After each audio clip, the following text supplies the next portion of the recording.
a equal to m है और mod of b equal to n है। इसका मतलब ये है ना कि number of element set a में क्या है, m है। यानी ऐसा बोल सकते हैं n of a equal to m, ठीक है बेटा। और इसका मतलब क्या होगा, a n ऑफ b बराबर क्या होगा, n होगा। तो ये बेटा ये सेट A है, 1 2 3, टोटल नंबर ऑफ एलिमेंट्स कितना है, m एलिमेंट्स। और B में, सेट B में नंबर ऑफ एलिमेंट्स कितना है, n है। ये याद रखना, ये बार बार मैं बोलूंगा, इस चीज को रिपीट करूंगा तो समझ जाना, ठीक है। समझ जाओगे ना कि number of elements in set A m और number of elements in set B n elements है। टोटल नंबर ऑफ, बेटा मेरे को फंक्शन बताना है, क्या बताना है, टोटल नंबर ऑफ फंक्शंस निकालने हैं। तो टोटल नंबर ऑफ फंक्शंस जो निकालने का जो फॉर्मूला होता है वो होता है n raise to the power m। यानी सेट B में जो भी नंबर ऑफ एलिमेंट्स है ना उसके पावर में सेट A में जो भी नंबर ऑफ एलिमेंट्स है उसको कर दो, n raise to the power m आ जाएगा। क्लियर है, नंबर ऑफ एलिमेंट्स निकालने का ये तरीका होता है। Total number of one function, A one का मतलब समझ में आ रहा है क्या, एक का एक ही से होना चाहिए भाई कनेक्शन। जैसे मान लो ए बेटा यहाँ पे देखना, ये 1 2 3 है, यहाँ पे है 1 और 2। बताओ टोटल नंबर ऑफ फंक्शंस कितना होगा, सर यहाँ पे नंबर ऑफ एलिमेंट्स कितना है, ये ए है ये बी है, सॉरी, तो 2 के पावर 3। अरे समझ में आया, 1 का इससे इसका इससे इस तरीके से, तो 2 के पावर 3 8 नंबर ऑफ फंक्शंस बनेंगे। नंबर ऑफ फंक्शंस कितना बनेगा, 8 बनेगा।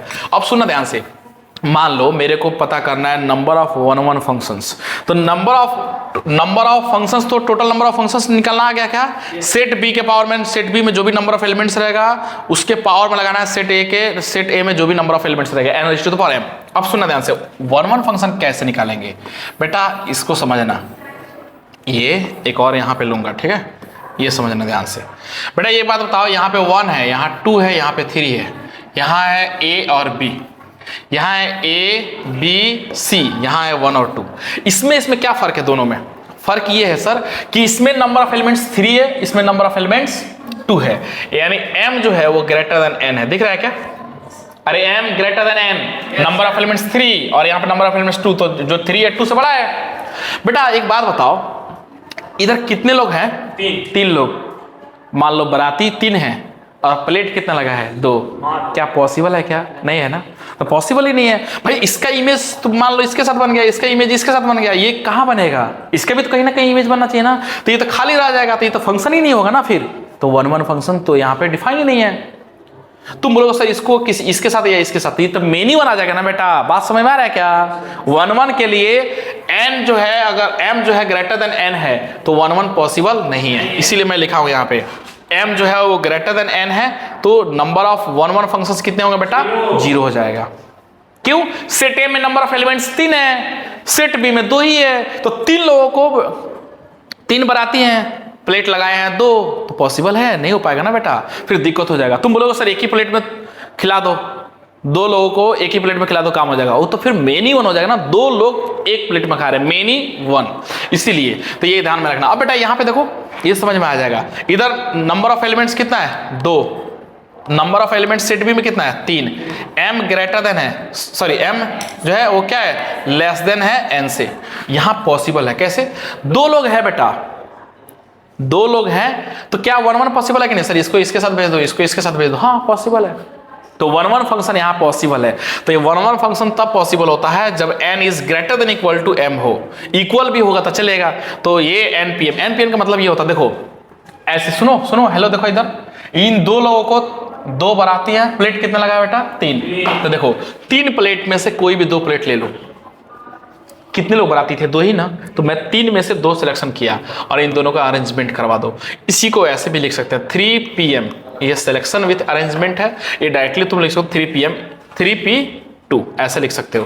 तो ये लिखा गया है NPM, लिखा गया है NPM, इधर नंबर ऑफ एलिमेंट्स n होता है, इधर नंबर ऑफ एलिमेंट्स m होता है, ठीक है। तो इसको लिखना कैसे, NPM, ठीक है, तो इस तरीके से लिखना है। तो total number of one function समझ में आ गया है कि अगर m जो है बड़ा हो n से तो नंबर ऑफ वन फंक्शन नहीं होगा, n is greater than equal to m होगा, तो NPM होगा, ठीक है, समझ लेंगे और आगे बढ़ते हैं। अब देख बेटा, अगर मान लो मेनी 1 पूछा तो हम पता है कि टोटल नंबर ऑफ फंक्शंस जो होता है बेटा 1 मिलके और मेनी 1 मिलके होता है, ठीक है। तो अगर मेरे को मान के चलो मेनी 1 निकालना है तो हम क्या करेंगे, टोटल फंक्शंस में से 1 घटा देंगे तो मेनी 1 आ जाएगा। अगर मेरे को 1 निकालना है तो टोटल में से मिनिमम माइनस कर देगा तो ऑन वन आ जाएगा, ठीक है। अब ऑन टू फंक्शन के लिए एक फॉर्मूला होता है बेटा, r बराबर 1 से लेके n तक -1 raise to the power n minus r NCR r raise to the power m, ठीक है। ये होता है, जब ये होता है n is less than equal to m और n is always greater than m, ठीक है, ये वाला चीज। अब बेटा सुनना ध्यान से, 1 फंक्शन में लफड़ा ये था ना कि सेट ए का different elements of set A have different images in set B. Set A का एलिमेंट कोई भी खाली नहीं होना चाहिए। सेट ए में अगर एलिमेंट खाली है तो फंक्शन ही नहीं होगा ना, जब फंक्शन नहीं है तो काहे का 1 समझ में आ रहा है बात? yes, इसीलिए 1 तब डिफाइन होगा जब नंबर ऑफ एलिमेंट सेट ए में कम हो सेट बी से, ठीक है। अब देखो ऑन टू कब डिफाइन होगा सर, इसमें क्या होगा, जैसे ऐसे, ये समझना, ये समझ में आ जाएगा बेटा। 1 2 3 लिया हूं, यहां पे ए बी लिया हूं, यहां देखो 1 2 लिया हूं, यहां पे ए बी सी लिया हूं। तुम बताओ कहां पे 1 ऑन टू डिफाइन होगा? ऑन टू के लिए क्या होता है, सेट बी में कोई भी एलिमेंट खाली नहीं होना चाहिए। सेट बी में कोई भी एलिमेंट खाली नहीं होना चाहिए। तो बेटा ये बताओ ऑन टू मेरे को निकालना है, तो ऑन टू निकालने के लिए तुम बताओ, अगर ये किसी से कनेक्ट होगा ना, ऑन टू निकालने के लिए बी से ए में देखते हैं कि नहीं देखते अपन? बी से ए में देखते हैं ना, तो बी से ए में देखो यहाँ पे ये इससे कनेक्ट हो गया, क्या ये सही बात है कि नहीं है? यानी m जो है ना वो ग्रेटर देन n होगा या इक्वल होगा तो ये चलेगा, डिफाइन होगा। लेकिन सेट बी से, ये ए है सेट, ये बी है, ये बी है, ये ए, तो बी से ए में देखते हैं, सेट बी में कोई भी एलिमेंट खाली नहीं होना चाहिए। अगर खाली है तो इनटू कहलाएगा। ऑन टू के लिए कोई भी एलिमेंट सेट बी में खाली नहीं होना चाहिए। तो सेट बी में एलिमेंट बेटा देखो इधर, अब उल्टा सोचना है, उल्टा इधर कितने बाराती गए हैं बेटा? 3। प्लेट कितना लगा है? 2। तो क्या ये तो मान लो इसके साथ चला गया, ये इसके साथ चला गया, तो ये खाली पड़ जाएगा नहीं पड़ जाएगा? इसका तो नहीं मिला ना फिर, तो ये ऑन टू यहाँ पे डिफाइन नहीं होगा। यानी number of elements in set A अगर लेस देन है number of elements in set B तो पॉसिबल नहीं है ऑन टू फंक्शन। क्लियर है? ठीक है, बात समझ में आया? अब मैं यहाँ पे एक जेईई एडवांस 2018 में क्वेश्चन है, इसको समझाने की कोशिश करता हूँ, ठीक है बेटा, देखना। बेटा ये क्वेश्चन है कि x में 5 एलिमेंट है, यानी सेट x है ये, ठीक है। कितने नंबर ऑफ एलिमेंट्स है? 5। यानी ये जो है m का वैल्यू है, किसका वैल्यू है? m का। ये किसका वैल्यू है? n का। सेट y में है ना, सेट y है ये, इसमें 7 एलिमेंट है, ये n का वैल्यू है। If alpha is the number of 1 function, जो भी इसमें 1 फंक्शन बनेगा ना वो क्या कहलाएगा? अल्फा। अल्फा जो है क्या कहलाएगा? 1 फंक्शन कहलाएगा। अब तुमको 1 निकालना है, मैं बताऊं 1 क्या होगा? देखो 1 कैसे निकालोगे, देखना इधर मैं 1 यहाँ पे निकाल के दिखाता हूँ बेटा। इसमें कितना है? 5। 1 2 3 4 5 इधर ले लो A B C D E F G, 7 elements, ठीक है। इधर m का वैल्यू कितना आ जाएगा? 5। इधर n का वैल्यू कितना आएगा? 7। मेरे को 1 निकालना है। 1 के लिए क्या करेंगे सर? 5 बाराती 7 प्लेट, ठीक है। तो 5 बाराती है जाएंगे, 7 प्लेट लगा हुआ है, तो 7 प्लेट में से सातों का सातों थोड़ी थमाना है, 5 लोगों के लिए सिलेक्ट करना पड़ेगा। तो 7 प्लेट में से 5 प्लेट सिलेक्ट करूंगा। कितने बाराती के लिए? 5। और पांचों को आपस में डिस्ट्रीब्यूट इधर से उधर हो सकता है, जो प्लेट ये लिया हो सकता है वो खा ले, उसका प्लेट वो खा ले, ऐसा भी तो हो सकता है ना, आपस में इंटरचेंज हो सकता है। तो 5 फैक्टोरियल।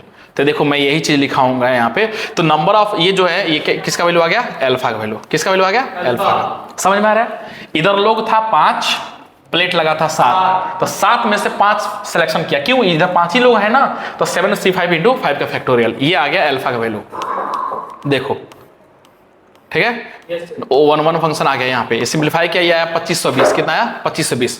अब ऑन टू फंक्शन निकालना है बेटा। ऑन टू फंक्शन के लिए हम लोग जानते हैं कि अपन क्या फॉर्मूला लगाएंगे, ये फॉर्मूला लगाएंगे, r = 1 से लेके n तक -1 raise to the power n minus r, NCR r raise to the power m।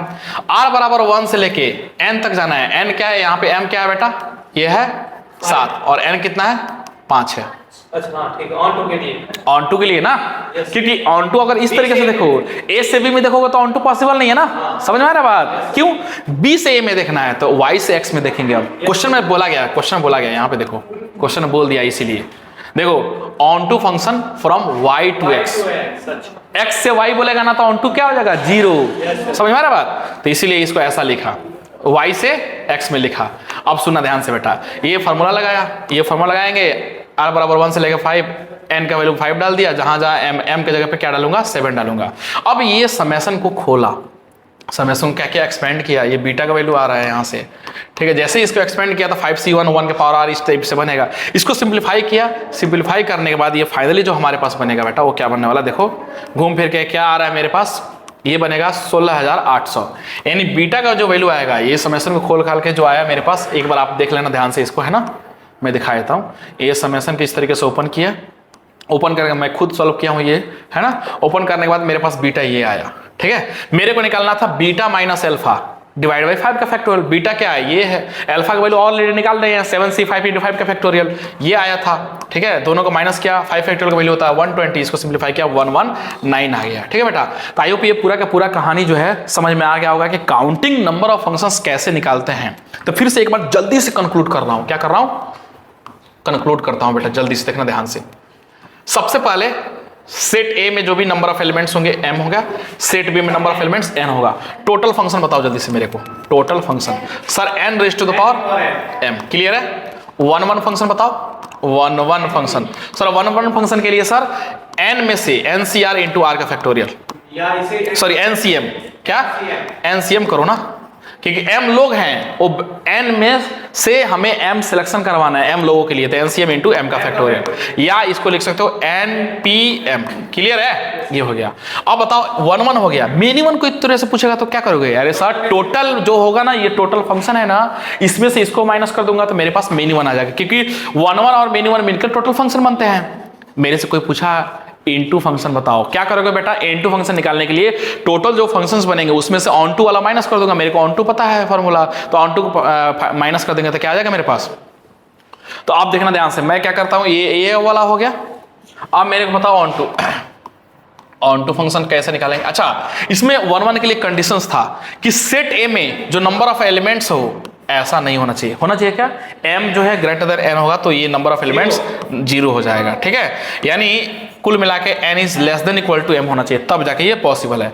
इसमें उल्टा है बेटा, ऑन टू में, इसमें सेट बी से ए में देखते हैं ना, तो m ग्रेटर देन n होना चाहिए क्या, हाँ होना चाहिए, ठीक है। इक्वल भी लग सकता है, n is less than equal to, sorry m is less than equal to n, ये नहीं होना चाहिए ऑन टू के लिए। किसके लिए, ऑन टू के लिए। फॉर्मूला होता है पता है अपने को, r बराबर 1 से लेके n तक जाना है, -1 raise to the power n minus r, और NCR raise to the power n, ये फॉर्मूला होता है। इस फॉर्मूला का लगाओगे, कोई भी क्वेश्चन ऑन टू फंक्शन निकालना होगा आराम से आ जाएगा, ठीक है। तो इस तरीके से क्वेश्चन ये जो है ऑलरेडी ये जो पूछा जा चुका है, JEE एडवांस 2018